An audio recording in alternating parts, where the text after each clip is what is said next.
다음 질문 가보겠습니다. 다 연결되어 있는 얘기긴 한데 환율도 한번 전망해 보겠습니다. 정말 한때 천정부지 올라갈 것 같은 원달러 환율이 이제 1,300원이 깨진 상황이거든요. 물론 이 수치도 뭐 1,250을 쉽게 넘지 않았던 과거에 비해서는 오른 수치지만 네. 그래도 단기 기준으로 많이 내리긴 했어요. 네네. 앞으로는 어떻게 될 것 같습니까? 일단 첫 번째는 환율의 변동의 방향이 조금 바뀐다라는 느낌을 줬었던 거는 지난 10월달, 11월달에 있었던 G20이었던 것 같아요. G20 재무장관 회담이 10월에 있었고 G20 정상회담이 11월에 있었어요. 요때 가장 많이 나왔던 얘기가 강달러가 다른 나라에 큰 충격을 준다. 이게 스피일오버라고 했었어요. 미국의 금리 인상이 강달러를 만들어서 다른 국가들을 힘들게 만든다. 근데 거기에 대해서 뭐라고 하냐면 스피일오버도 중요하지만 스피일오버로 인해서 신흥국들이나 다른 국가들이 다 힘들어지면 이건 결국에 미국한테도 안 좋은 거다. 이건 이제 스피일백이라고 합니다. 그래서 스피일오버하고 스피일백이라는 두 단어가 10월달 G20 재무장관 회담에서 거의 집중적으로 논의가 됐었죠. 네.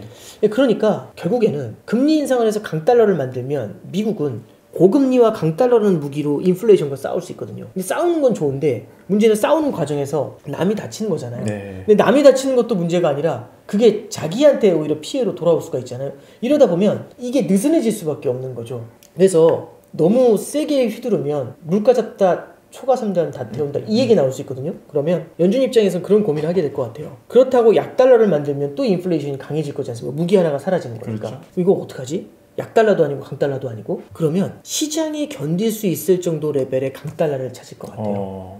참 애매한 말인데 네. 그러면 계속 달러가 계속 환율이 올라간다는 게 아니라 예. 어느 정도 부담스러워하는 레벨이죠. 부담스럽긴 하지만 견딜 수 있는 레벨의 강달러? 그게 어딘지는 모르겠지만 예를 들어서 그게 1,300원에 있다고 치면 그 정도 강달러를 만들어 놓고 이걸로 이 정도 싸움을 하고 있는 거죠. 그러면 다른 나라가 간신히는 버티고 있는 거죠. 그래서 약달러, 강달러에 대한 패러다임보다는 인플레이션과 장기전을 하려면 장기전으로 싸우려고 한다면은 계속 진군만 해서는 답이 안 나오거든요. 그래서 저는 이제 지난 7, 8월에 있었던 막 밀어올리기식의 달러 강세 끝없이 이어지는 것들은 쉽지 않을 것 같고요. 그렇다고 이제 약달러 전환이냐 그것보다는 어느 정도 레벨의 강달러 있죠. 여기에 가둬놓고 컨트롤을 좀 하고 싶을 것 같습니다. 그래서 약달러로 가는 것들도 부담스럽고 계속 강달러로 가는 것도 부담스러우니까 견딜 수 있을 정도의 강한 강달러 레벨 그 정도로 해서 인플레이션 제압 쪽으로 가려고 하는 게 연준의 의도인 것 같고요. 이런 의도가 내년에 1년 내내 외환시장에는 좀 적용이 될 것 같아요. 여튼 이제 일반인이 봤을 때 원달러의 어떤 박스권이 있다면 이게 한 단계 올라갔다 이렇게 받아들여야 될 것 같네요. 그렇겠죠. 전 세계가 금리를 굉장히 많이 올리고 있고 우리나라도 있고 미국도 올리고 있고 다 올리고 있는데 이 일본은 아직까지 기준금리가 마이너스더라고요. 네. 이런 상황에서 어떻게 이런 게 가능하냐? 도대체 이게 메커니즘상 가능한 것이냐? 라고 궁금해하시는 분이 계시는 것 같은데 설명 좀 부탁드릴까요? 마이너스 자기들도 되게 부담스러워해요. 왜냐면 마이너스 금리고 다른 나라 금리가 올라가 있으면 이러면은 엔화보다는 달러에 대한 선호도가 높아지니까 엔화가 너무 약세로 가거든요. 그렇죠. 엔화가 너무 약세로 가게 되면은 물가가 올라가면서 일본도 힘들어져요. 그럼요. 그러니까 실제 그걸 맞은 건데 근데 달러당 152엔 이렇게 올라가니까 일본에서 G20에 가서 이거 일본 엔화 일방적인 약세에 대해서 얘기를 해봐야겠어. 이렇게 얘기하고 간 다음에 외환시장 개입을 용인을 받게 되죠. 외환시장 개입이라는 건 뭐냐면 계속 엔화를 팔면서 달러를 사들이니까 이러면 엔화가 계속 약해져요. 이걸 반대로 꺾으려면 미국 맞춰서 금리를 올려주거나 아니면 외환시장에 개입을 해가지고 누군가 달러를 팔면서 엔화를 사들이면 되거든요. 근데 누가 달러를 팔면서 엔화를 사겠어요? 킹달러인데 일본 당국에서 할 수 있죠. 외환 당국에서 외환보유로 잔뜩 갖고 있으니까. 그러면 뭐 하는 거냐면 외환보유에서 쌈짓돈을 꺼낸 다음에 외환시장에서 확 던져버리는 겁니다. 달러를 확 던지면 달러를 팔면서 엔화를 사들이잖아요. 그럼 달러가 일방적으로 강해지다가 갑자기 달러를 살포하니까 달러 가치가 훅 주저앉아 버리죠. 그러면 이게 달러를 매수하면서 들어왔던 헤지펀드들 같은 경우는 크게 다쳐요. 뭐야 이게 한 다음에 완전 리스크 프리로 달려가다가 완전 복병을 만난 거죠. 이런 한 번 이제 너덜너덜해지는 거죠. 그럼 이제 이건 뭘 할 수가 있게 하냐면 시간을 끌 수 있게 해줘요. 일본 입장에서는. 그럼 뭐냐면 계속 약세로 간 달러 약세로 가는 걸, 그러니까 달러 강세 엔화 약세로 가는 걸 이렇게 외환시장에 개입을 해가지고 인위적으로 조절하는 거지 않습니까? 근데 이거 시간이 지나면 이거는 미봉책이지 근본을 해결하는 게 아니니까 그렇죠. 외환시장에 개입하는 것도 한계가 있죠. 나중에 더 힘들어지거든요. 그러면은 얘네들은 무슨 생각이지? 라는 생각이 들 수 있어요. 핵심은 시간을 끌고 싶은 거고요. 언제까지 시간을 끄냐면 미국 금리가 내려올 때까지. 그럼 문제 해결이 되잖아요. 일본 구로다 총재가 속내를 들킨 게 있어요.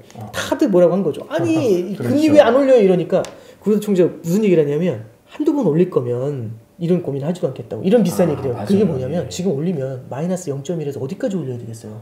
미국 금리가 지금 5를 바라본다고 하는데, 그러니까 뭐냐면 미국도 급격하게 올린다고 얘기하는데 0.7을 올리는 게, 만약 일본이 마이너스 0.1에서 5까지 한 번에 따라 올리면 이게 버틸까요? 그러니까 일본도 이미 선택을 한 겁니다.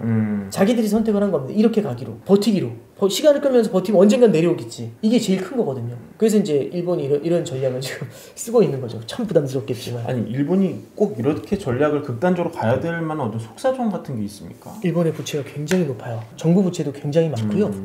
이게, 그리고 일본은 제로 금리로 굉장히 오랜 시간을 버텼습니다. 그렇죠. 금리가 올라가는 걸 본 적이 없어요. 물가가 올라가는 거, 금리가 올라가는 건 또 다른 케이스거든요. 안 오르다가 오르면 되게 무서운 거죠. 금리를 올리기 시작하잖아요. 그럼 이 뚜껑이 열린 거죠. 뚜껑이 열리면 그때부터 뭘 바라보냐면 미국이 얼마나 올릴까. 왜냐면 쟤네가 올리면 우리도 그만큼 올려야 되니까. 그렇죠. 이 리스크에 노출이 돼요. 그러면은 간신히 30년 만에 간신히 아베노믹스에서 그 돈을 뿌려가지고 불지펴놓은 걸 또 꺼뜨려 버릴 수 있거든요. 그러니까 일본 입장에서는 신중할 수밖에 없겠죠. 간신히 지금 안정을 잡아놓은 건데 이걸 어떻게 해야 되나, 그 고민이 많이 될 겁니다.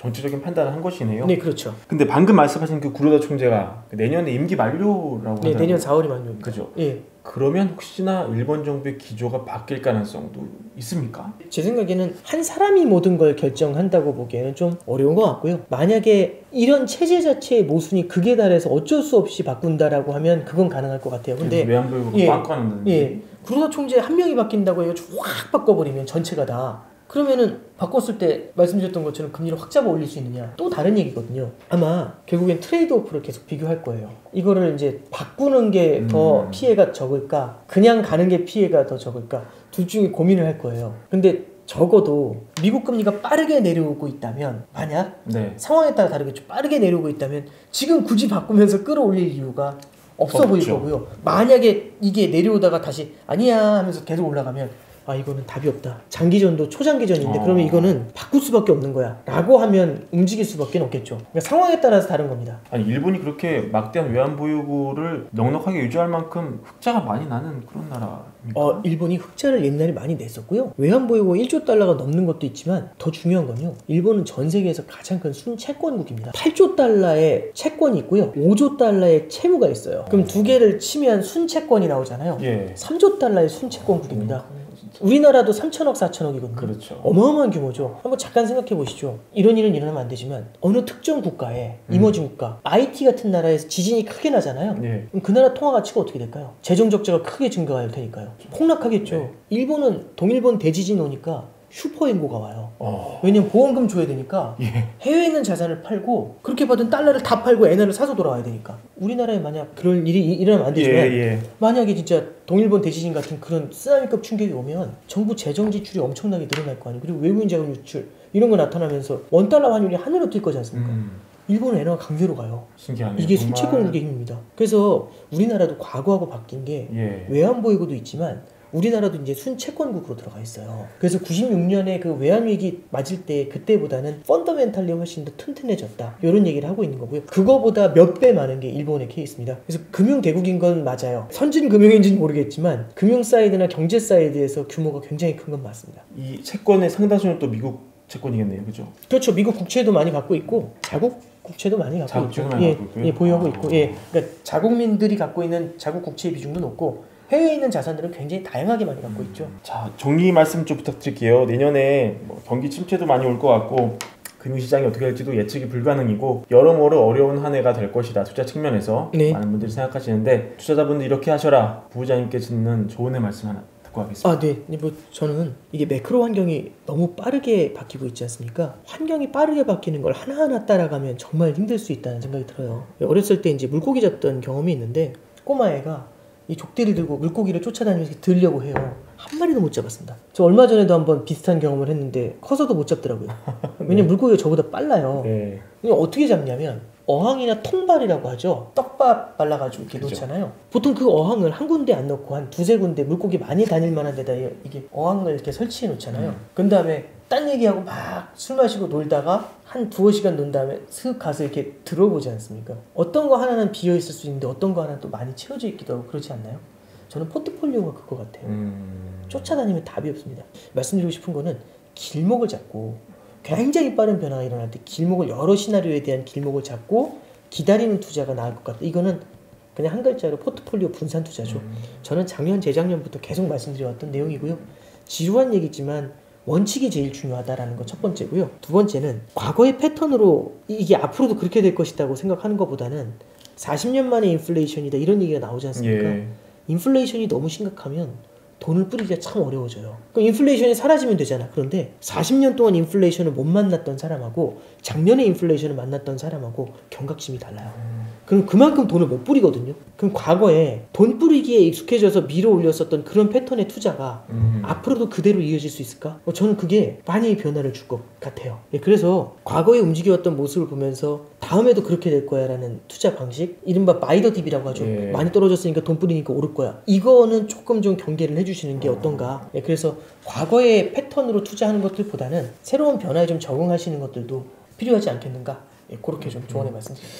이 분산 투자는 네. 어떤 식으로 하면 좋을지 조금만 구체적으로 말씀해 주시면 네. 도움이 될 것 같습니다. 그러니까 저는 그냥 간단하게 심플하게 말씀드리면 인플레이션의 시대지 않습니까? 그럼 사람들은 인플레이션을 대비하는 자산들을 깔아가요. 원자재 깔고 채권 비우고. 그런데 투자는 지금을 보고 하는 게 아니고 미래를 보고 해야 되는 거지 않습니까? 미래를 보고 해야 되면 어떻게 움직여야 될까? 잠깐 생각해 보는 거죠. 예. 그럼 인플레이션, 지금은 인플레이션이지만 미래에는 인플레이션이 꺾일 수도 있는 거잖아요. 언제 꺾일지는 모르겠지만 거기에 낄 줄 안다면 거기에 길목 잡고 기다리면 되겠죠. 그러니까요. 제일 좋죠. 그렇죠. 그러니까 모르니까 통발 놓고서 3시간 있다 가는 거지 않습니까? 지금은 인플레이션에 대한 포트폴리오가 있더라도 나중에는 인플레이션이 꺾이는 시나리오에 대한 포트폴리오를 반대쪽에다 놔두는 거죠. 그러면 인플레이션만 보면 채권을 하면 안 되거든요. 원자재만 늘려야 되고. 근데 반대로 인플레이션이 꺾이는 시나리오에서는 원자재에 대한 비중을 줄이면서 채권에 대한 비중을 늘릴 필요가 있거든요. 그러면 지금은 인플레이션의 비중이 높지만 시간이 가면서 인플레이션의 비중을 줄이면서 인플레이션 고점 확인 이후에 나타날 수 있는 인플레이션 안정 국면에 대한 패턴들, 그 자산들, 이거 규모를 이렇게 동적으로 다이내믹하게 좀 바꿔가는 방법들, 이런 것들이 대표적인 우리가 생각해 볼 수 있는 포트폴리오 분산 투자 방법이겠죠. 자, 그럼 오늘 부장님 모시고 말씀 여기까지 듣기로 하고요. 다음 기회에 또 한번 모셔가지고 좋은 말씀 또 들어보도록 하겠습니다. 오늘 나오셔서 감사합니다. 네, 감사합니다.